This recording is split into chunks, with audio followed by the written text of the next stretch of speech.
You're listening to Good Reporters Podcast, encouraging you to use your platform and spread the gospel of Jesus Christ, because good reporters bring good news.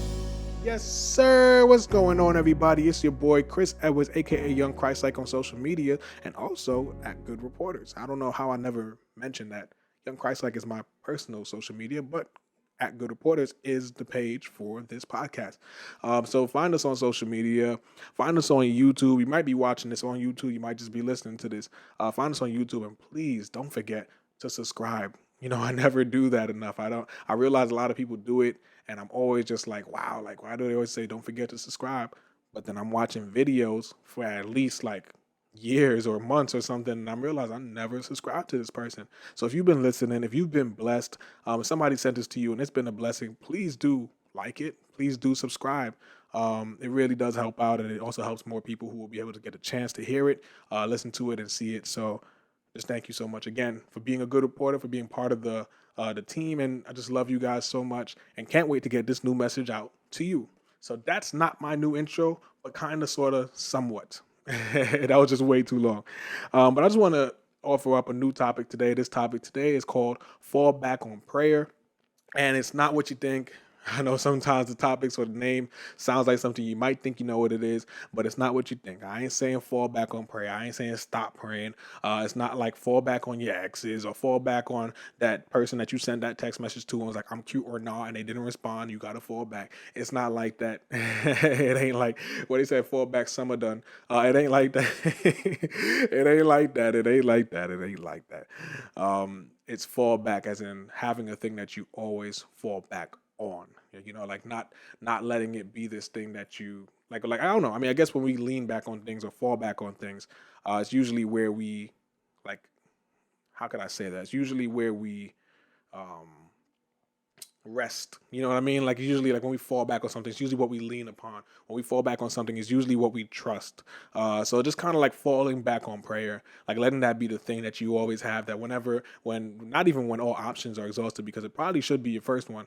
But when things are going on and you don't know what's happening, or you're walking the road that God challenged you to walk down, and you're a little confused or things of that sort, you fall back on prayer like every single time. Like, don't fall back on yourself. Don't fall back on only your friends, because that's nice too. Don't fall back on just counseling and therapy, which I'm considering. Don't fall back on things just alone, but fall back on God. Period.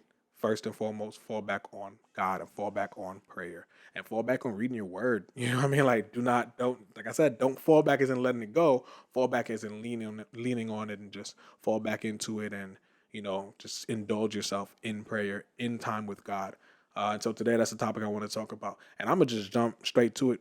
For real, like, I'm going to just jump straight to it. I was reading a devotional this week, and man, it was very powerful. Like, it was so powerful. And they were talking about Exodus 17. And in Exodus 17, they were mentioning how, well, actually, yeah, Exodus 17, there was two things that happened. And it speaks about Moses. Let me pull it up on my Bible app on the handy dandy phone. And Exodus 17, there was two things that was amazing that I thought. But the first one I'll talk about would be the miracle that Moses did, and knowing that he was commanded by the Lord, knowing that he was commanded by God to go do something to bring these people out of this area. And it says that this is from the beginning, Exodus 17:1, and it says that the Lord's command, the whole community of Israel left the wilderness of sin and moved from place to place. Eventually they camped at, I'll go past that. They camped at this place, but there was no water. There was no people to drink. So once more, the people complained against Moses. Give us water to drink, they demanded. Quiet, Moses replied, because Moses apparently is a gangster. Well, why are you complaining against me, and why are you testing the Lord? I kind of want to stop there, because that's not necessarily the point I want to go at, but just knowing the context. You could get the context of where we're going. I'm going to skip a little bit forward, but these people are in an area where they're not necessarily, if it was up to them, they wouldn't be there. But, you know, Moses is commanding that, or, well, the Lord is commanding that, and Moses is leading that, and they're like getting at Moses, and they're backlashing, and they're yelling at him, and they're saying, where's our water? Where's our stuff? You know, and they even go to say here, Why did you bring us out of Egypt? Are you trying to kill us, our children and livestock with thirst? And they're just asking all these questions because they don't quite understand that vision. They don't quite understand why he was told to do that or why they did that. But they would have, if it was up to them, they would have stayed comfortable. They would have stayed where they were. But that was just not the call of their lives. Now, granted, let's get a little further because look at what Moses did. He did what I'm saying we should do. That's fall back on prayer. And this is not the first time, it's not the only time he's done it, but this is notable. And so he says, Then Moses cried out to the Lord. This is verse 4 in chapter 17 of Exodus. It says, Then Moses cried out to the Lord, What should I do with these people? They are ready to stone me. The Lord said to Moses, Walk out in front of these people, take your staff, the one you used when you struck the water of the Nile, and call on some of the elders of Israel to join you. I will stand before you on the rock at Mount Sinai. Strike the rock, and water will come gushing out. Then the people will be able to drink. So Moses struck the rock, and as he was told, and water gushed out, and the elders looked on.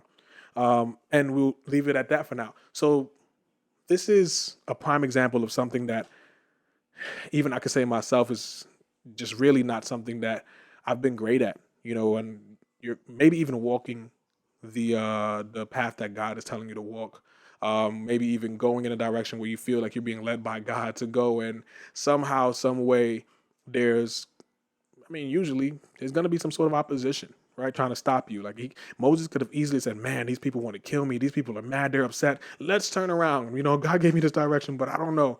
I'm a little scared and I'm a little wary of it, and I'm going to just go back. And instead, he was like, no. These people want to kill me, but let me just fall back on prayer. Let me fall back on God. Let me lean onto that and let me find my way through asking God, because you asked me to be here, but I didn't expect this, right? You asked me to be here, but why are the people so mad? You asked me to come here, but where's the stuff that we're going to eat? I don't even know. You told me that, but how are you going to provide? And instead of questioning God, or instead of just trying to do everything by himself, Moses did something very honorable, and he really just fell back on prayer. And he was just like, God, what do I do? He sat there, he did that. And my question to us, and my question to even myself sometimes, it's just how often do we really fall back on that prayer? How often do we actually stop and say, man, God, I don't understand what's happening, and I know you asked me to be here, or at least I feel like I'm led to be here, and right now I don't feel it, or I don't get it, and I don't understand it. How often do we lean back and fall back on prayer and say, God, what do I do? Where do you want me to go from here?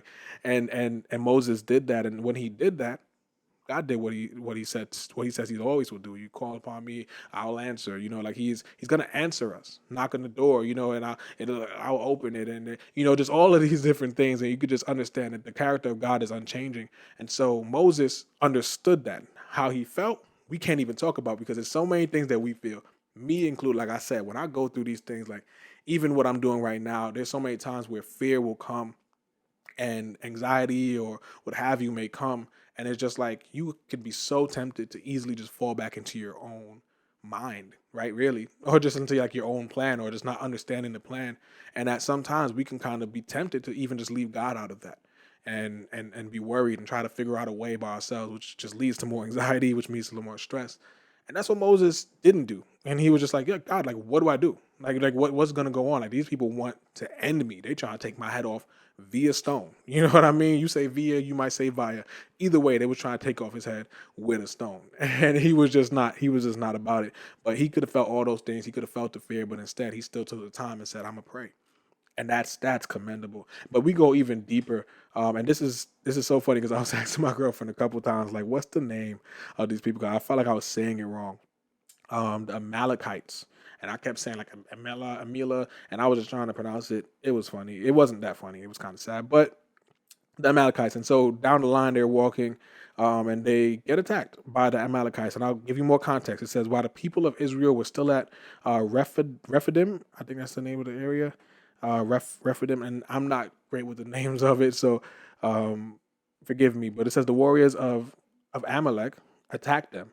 Moses commanded Joshua, come choose some men to go out and fight the army of Amalek for us. Tomorrow I will stand out at the top of the hill, holding the staff of God in my hand. So Joshua did what Moses had commanded, and he fought the army. Meanwhile, Moses, Aaron, and Hur climbed the top of a nearby hill. And this is the part that was just what happened. And then I put here, it says, as long as Moses held up the staff in his hand, the Israelites had the advantage. But whenever he dropped his hand, the Amalekites gained the advantage. Moses' arms soon became so tired he could no longer hold them up. So Aaron and Hur found a stone for him to sit on. Then they stood on each side of Moses, holding up his hands so his hands held steady until sunset.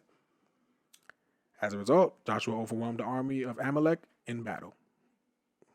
I'm gonna stop right there because I didn't quite understand the posture. I didn't understand the posture completely of Moses kind of just holding up this staff of God, which is, I mean, the same staff that he used, right, in taking down a battle before, right? You know, he used that, and he took a battle down that was looking like it was opposition against them. They didn't have anything, they didn't have food, they didn't have water, and he did something about that, relying upon God. Now, here comes another issue. Here comes another problem. And again, what did he do? He relied upon God. And I realized and I learned through just study that the posture here with this staff up is prayer, is a way to seek God in the midst of everything. So he wasn't in the battle per se in terms of fighting, but trust and believe. Every time that he had that, as he had that staff of God, the thing that's won him the victory before, he could hold that thing up and he could pray and he could, be seeking after God in that sense for this army whenever his arms got weary and tired, which shows the tiredness and the toughness and the battle that sometimes goes through it. It was like, man, they're winning again, like he's like, I need it to come back up. And it's so much of a, man, there's so much that was like hitting my head and so much revelation and so much understanding. And like I said, through studies, seeing different things, like, get you some friends like Moses that will hold you up in prayer and hold up your posture so that you can win the battle. Man, that's deep. But again, like I said, the reliance for Moses, he could have been trying to just jump into battle, right? Himself. He could have been trying to figure it out in that way. But it was like, I can't let my arms down because I need this posture of prayer. I need this posture of seeking God, and I need to seek God for this army. And otherwise, we will not win. Knowing that I'm called to be here, but without my prayer, if I don't fall back on prayer, if I don't fall back on my reliance upon God, I'm nothing, and we lose the battle 100% of the time. And man, I mean, like that really hit me. It hit me heavily, and it was just so powerful to me. And like throughout the day, I was just thinking about how many opportunities I have, specifically even in the things that I do, and how many opportunities maybe you have or we have, specifically in the things that we do, where we could really give it to God. But like, sometimes we say we give it to God, and then anxiety and fear and all that stuff comes, and it's like, how do we figure it out? No, it's a constant falling back on prayer. It's a constant falling back on God. It's a constant way to say, I don't understand. Like, I mean, humble yourself enough to say, I don't understand this. Humble yourself enough to say, yeah, and because I don't understand it, it's not an area for shame because I'm silly or I'm dumb, but this is an area to say, God, like, what do I do? And how do I get past that? And so that, I mean, for me, that was so powerful. And I remember I read it, and I'll read this here. And there was somebody that was like just breaking it down and through some of the um what's it called? Through some of the commentary that I looked at, and it says, when we have a problem, it's much easier to blame someone than to think through the problem carefully and spiritually. In this situation, in Israel could have thought, we are in a desert. It's not surprising that there isn't much water, and this is talking about earlier. Um, they could have thought, we're in a desert. It's not surprising that there isn't much water here. We need to look to God to meet this need. But instead, what Israel did, they blamed Moses and did nothing to help the problem. And so there was two sides of that. If you really pay attention to it, these people are looking at him and they're saying, like, why don't we have anything? Like, what's going on? Like, we shouldn't have been out here. And they trusted themselves, and you could see the panic and you could see the fear. Like, you could see how their posture really, really, really interrupted the way that everything around them went. Like, it was just like, because they kind of relied upon themselves enough. Like, they were out there, so there was some faith, right? They must have believed that they were supposed to be out there. But then when they realized, hey, I don't have the resources, they started to trust themselves. And because of that, they started to almost get to a stage of anger and just really want to mess up Moses for real. Like, really wanted to mess Moses up. And Moses' posture in the same situation as them was completely different. He fell back on prayer. And he was like, look, man, I'm gonna mess this prayer up. Like, you know what I mean? Like, I'm gonna go in here, I'm gonna get in on some prayer, and we're gonna figure out the solution. And just like that, the answer was there, and miracles can happen. And yeah, that to me was just like, like I said, and just understanding that, and then the war with the Amalekites, it was like in the war with the Amalekites, he had to rely on that staff. Like that staff meant everything, which is prayer. Because if he for any moment let it down, the war would shift over to the attackers, and that just shows to me just a heavy reliance upon God and prayer. And my question to you, this is, I mean, you could answer it. I could probably even make this into a thing, but my question to you is, how much are you really relying on God? How much are you really relying upon your prayer? Or how much do you just toss your prayers into the air and believe God's going to do it? And if he doesn't, how can I do it? That's a question to you. Think about that. Write it down, actually, and figure that out, because that's important. And I could say for me that there's been so many times where there's portions and where I'm doing both. And in the portions where I'm doing one, I'm very good at being motivated and excited about it. But in the portion where I'm doing the other, it breeds such fear and anxiety that could be really overtaken, really, if you even think about this. Um, and so yeah, that's just something I kind of wanted to drop off today, and that was something that I was thinking about.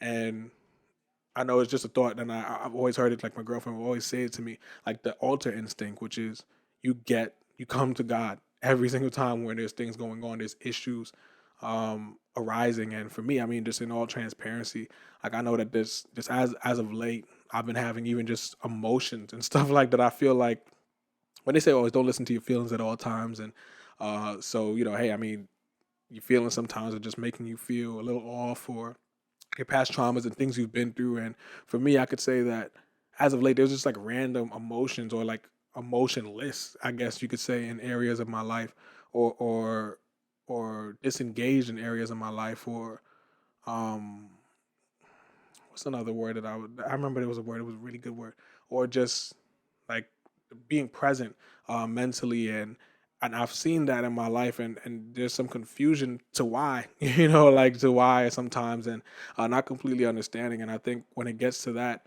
there's been a lot of portions where you can kind of feed yourself with, trying to figure it out, or just, filling it with a bunch of other things. And I've been there, and I've been kind of going through that. But when that alter instinct starts kicking back in, or when that time comes back in, there's no telling, like you could actually there's no telling how different it is. And it really, really is different, when you could just say, I don't know what I'm feeling, but can I pray about it? God, I don't know what I'm feeling, but can you answer that for me? And that's personal to us. And so I just really want to just encourage you that today. I just want to remind you that, that God is always there for us, and prayer is always there for us. And don't let it be the last thing you do.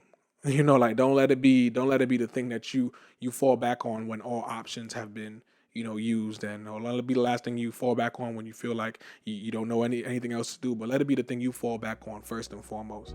And so that's just what I want to leave you with today. And I just really want to let y'all know that I love you guys. Keep fighting the good fight. Keep spreading the good news. And don't forget to be a good reporter, because good reporters bring good news.